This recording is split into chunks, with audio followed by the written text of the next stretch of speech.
Tagal kong hinahanap ang bayang pinapangarap. Sa lungkot ko ay panlunas. Ginalugad ang kanluran, bawat sulok ng silangan. Sa halip ay Pilipinas, ngunit parang di mawari. Ang lumbay ay di napawi nang aliw sa iba yung dagat. Di ko sukat akalain, narito para sa atin ang langit sa Pilipinas. Pilipinas, Pilipinas, ipinagpala ng Maykapal. Pilipinas, Pilipinas, bayan kong pinakamamahal.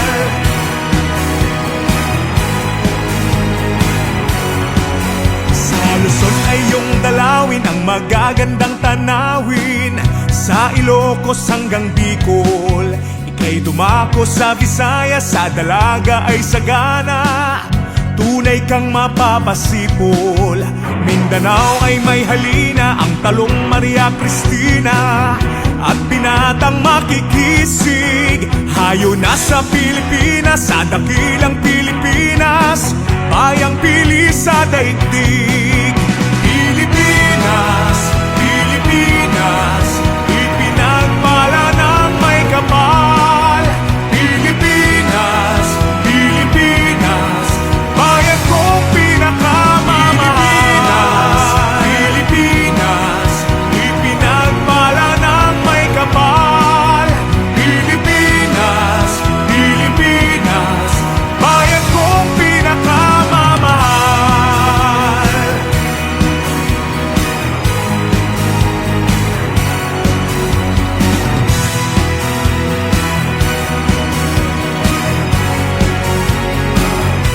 This is a historic moment for us all. I feel it deep within me. You, the people, have spoken, and it is resounding. When my call for unity started to resonate with you, it did so because it echoed your yearnings, mirrored your sentiments, and expressed your hopes for family, for country, and for a better future. That is why it reverberated and amplified as it did, to deliver the biggest electoral mandate in the history of Philippine democracy.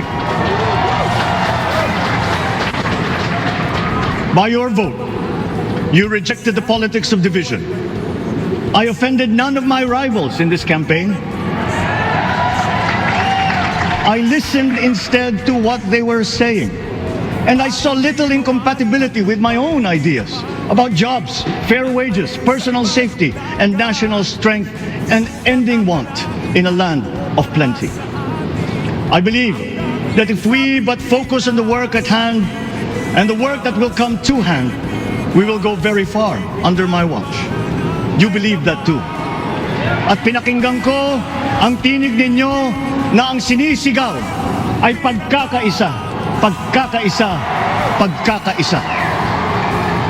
We will go farther together than against each other, pushing forward, not pulling each other back, out of fear, out of a misplaced sense of weakness. But we are the furthest from weak. The Filipino diaspora flourishes even in the most inhospitable climes, where they are valued for their quality. The changes we seek will benefit all and will shortchange no one. I was not the instrument of change. You were that. You made it happen. I am now. You picked me to be your servant, to enable changes to benefit all. I fully understand the gravity of the responsibility that you've put on my shoulders. I do not take it lightly, but I am ready for the task. I will need your help. I want to rely on it. But rest assured, I do not predicate success on the wide cooperation that's needed. I will get it done. I once knew a man who saw what little had been achieved since independence in a land of people with the greatest potential for achievement. And yet, they were poor. But he got it done. Sometimes with the needed support, sometimes without. So will it be with his son. You will get no excuses from me. I am here not to talk about the past. I am here to tell you about our future. A future of sufficiency, even plenty, of readily available ways and means to get done what needs doing. By you, by me. We do not look back, but ahead. Up the road that we must take to a place better than the one we lost in the pandemic. Gains made and lost, opportunities missed, well-laid plans superseded by the pandemic. Indeed, ours was the fastest growing economy in ASEAN by ways now outdated. We shall be again by a radical change in the way the world must now work to recover what we have lost in that fire and move on from there. We face prospects of the spread of the war abroad, of which we are totally blameless. We seek friendship with all. But countries like ours will bear the brunt of it. And if the great powers draw the wrong lessons from the ongoing tragedy in Ukraine, the same dark prospect of conflict will spread to our part of the world. Yet, there is more out there. Like going forward by new ways of doing that the pandemic forces to adopt. A stronger resilience, quicker adaptability. They are our best prevention. They are our best protection. Quiet reflection in a rough and tumble campaign of a breadth and intensity never experienced revealed some of them, such as a willingness to listen despite the noise, the hesitation to quarrel over differences, and to never, ever give up hope of reconciliation. These gave me the peace to ponder deeper. There are hints of a road not taken that could get us out of here quicker to something better, something less fragile. There is also what you, the people, did to cope. But this time empowered by new techniques and more resources. You got by, getting some of what you needed with a massive government help. And for this, I thank my predecessor for the courage of his hard decisions. But there is a way to put more means and choices in your hands. I trust the Filipino. Imagine how much more you'd achieve if government backstops instead of dictating your decisions. Always there to pick you up when you fall, giving what you need to get past a problem. Imagine if it invested in your self-empowerment to bring it closer to taking on whatever challenges come. Imagine a country that, in almost every sense, is you. Now imagine what you and government can achieve together. We did it in the pandemic. We will do it again. But again, I will not predicate my promise to you on your cooperation. You have your own lives to live, your work to do, and there too I will help. Government will get as much done alone without requiring more from you. That is what government and public officials are for. No excuses, just deliver. It was like that once upon a time. I did not talk much in this campaign. I did not bother to think of rebutting my rivals. Instead, I searched for promising approaches better than the usual solutions. I listened to you. I did not lecture you who has the biggest stake in our success. And the forthcoming State of the Nation will tell you exactly how we shall get this done. In this fresh chapter of our history, I extend my hand to all Filipinos. Come, let us put our shoulders to the wheel and give that wheel a faster turn to repair and to rebuild and to address challenges in new ways to provide what all Filipinos need, to be all that we can. We are here to repair a house divided, to make it whole, and to stand strong again in the Bayanihan way, expressive of our nature as Filipinos. We shall seek, not scorn, dialogue. Listen respectfully to contrary views. Be open to suggestions coming from hard thinking and unsparing judgment. But always from us, Filipinos. We can trust no one else when it comes to what is best for us. Past history has often proven that. Solutions from outside divided us. None deepened our understanding. They were always at our expense. Never forget, we are Filipinos. One nation, one republic, indivisible. We resisted and never failed to defeat foreign attempts to break up our country in my father's watch. His strongest critics have conceded that. So let us all be part of the solution that we choose. In that lies the power to get it done. Always be open to differing views, but ever united in our chosen goal. Never hesitating to change it, should it prove wanting. That is how agile, resilient republics are made. Our future we decide today. Yesterday cannot make that decision anymore, nor can tomorrow delay it. The sooner we start, the surer and quicker the prospect of achieving our future. These are troubling times. What's happening to others can happen to us, but it will not. We see what's happening. We are witness to how it is being stopped, and we have seen the glory that crowns struggle against all odds. Giving up is not an option. We've been through times of bitter division, but united, we came through to this when it shall begin again, but better. The campaigns I've run have taken me here where I stand today. I listened to you, and this is what I have heard. We all want peace in our land. You and your children want a good chance at a better life in a safer, more prosperous country. All that is within reach of a hard-working, warm, and giving race.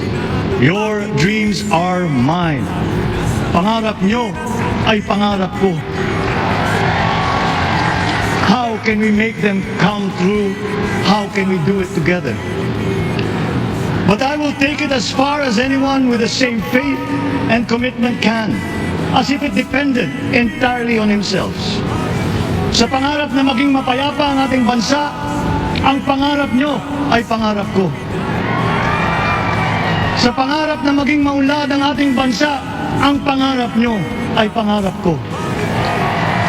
At sa pangarap na maging mas masinang ang kinabukasan natin at ng ating mga anak, ang pangarap nyo ay pangarap ko. We are presently drawing up a comprehensive, all-inclusive plan for economic transformation. We will build back better by doing things in the light of the experiences that we have had, both good and bad.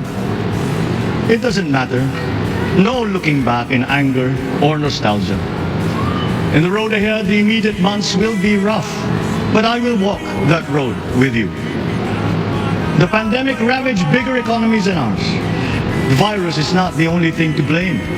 What had been well built was torn down. We will build it back better. The role of agriculture cries for the urgent attention that its neglect and misdirection now demands. Food self-sufficiency has been the key promise of every administration. None but one delivered. There were inherent defects in the old ways and in recent ways too. The trade policy of competitive advantage made the case that when it comes to food sufficiency, a country should not produce, but import what other countries make more of and sell cheapest. Then came Ukraine.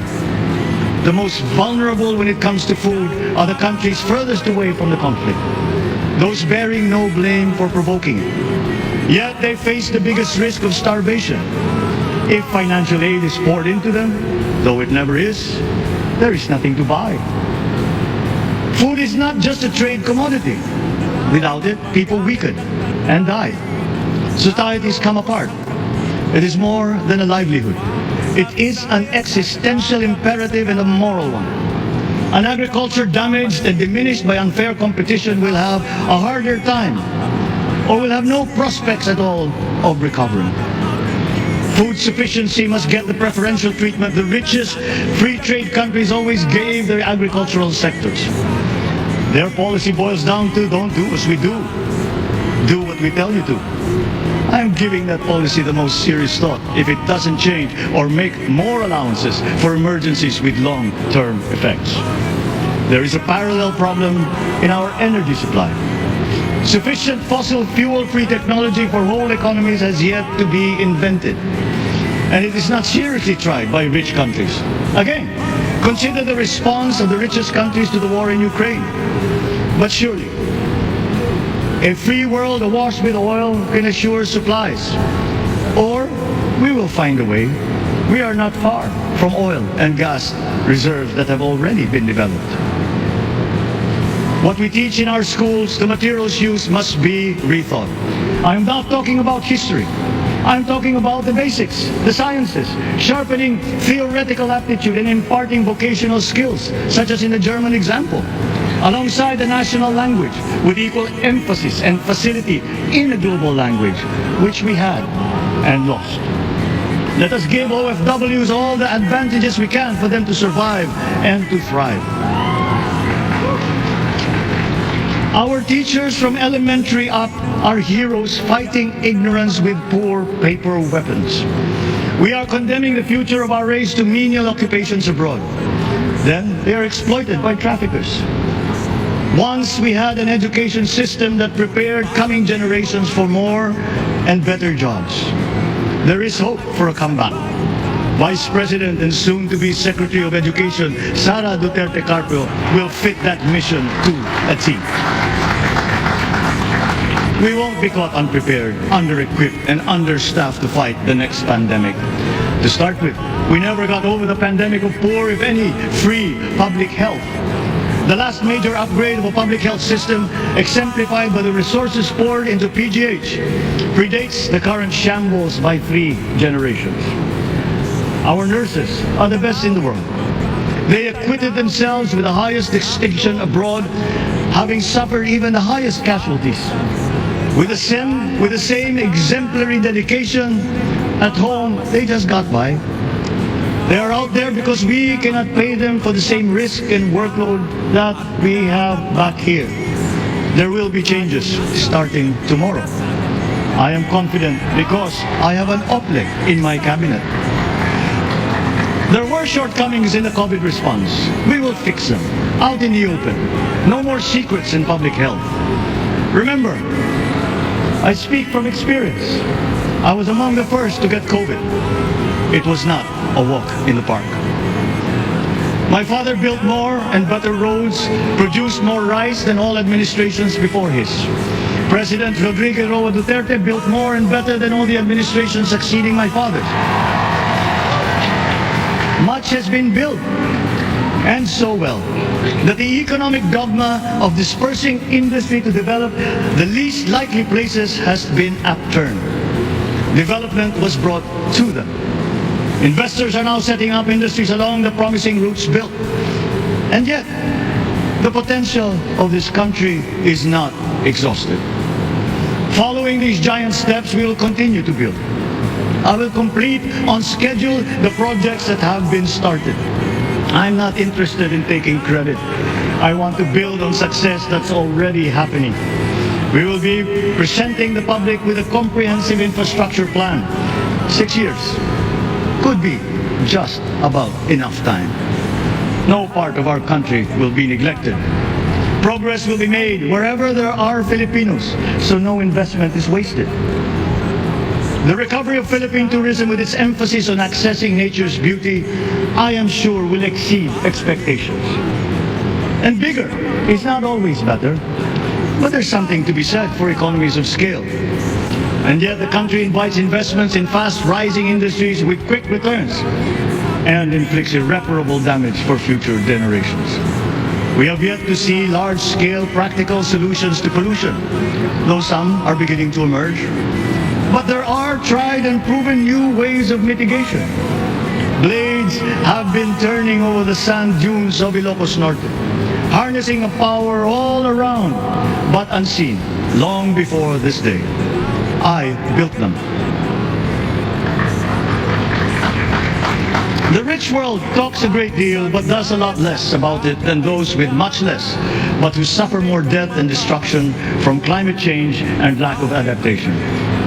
We will look to our partners and friends to help the Philippines, who, despite having a very small carbon footprint, is at the highest risk. First, spare victims, then help them recover, and move on to lessen the harmful impact of climate change. we too have our part to play. We are the third biggest plastics polluter in the world, but we won't shirk from that responsibility. We will clean up. You will not be disappointed, so do not be afraid. With every difficult decision that I must make, I will keep foremost in my heart and in my mind the debt of gratitude I owe you for the honor and responsibility that you have conferred on me. Whatever is in a person to make changes for the better of others, I lay before you now in my commitment. I will try to spare you. You have your other responsibilities to carry. But I will not spare myself from shedding the last bead of sweat or giving the last ounce of courage and sacrifice.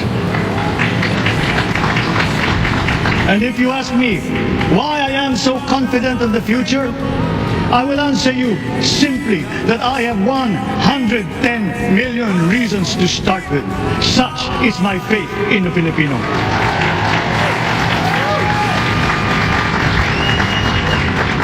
Believe, have hope. The sun also rises like it did today and as it will tomorrow. And as surely as that, we will achieve the country all Filipinos deserve. God bless the Philippines. God bless our work. Maraming salamat po sa inyong lahat. Mabuhay ang Pilipinas! Pilipinas, Pilipinas,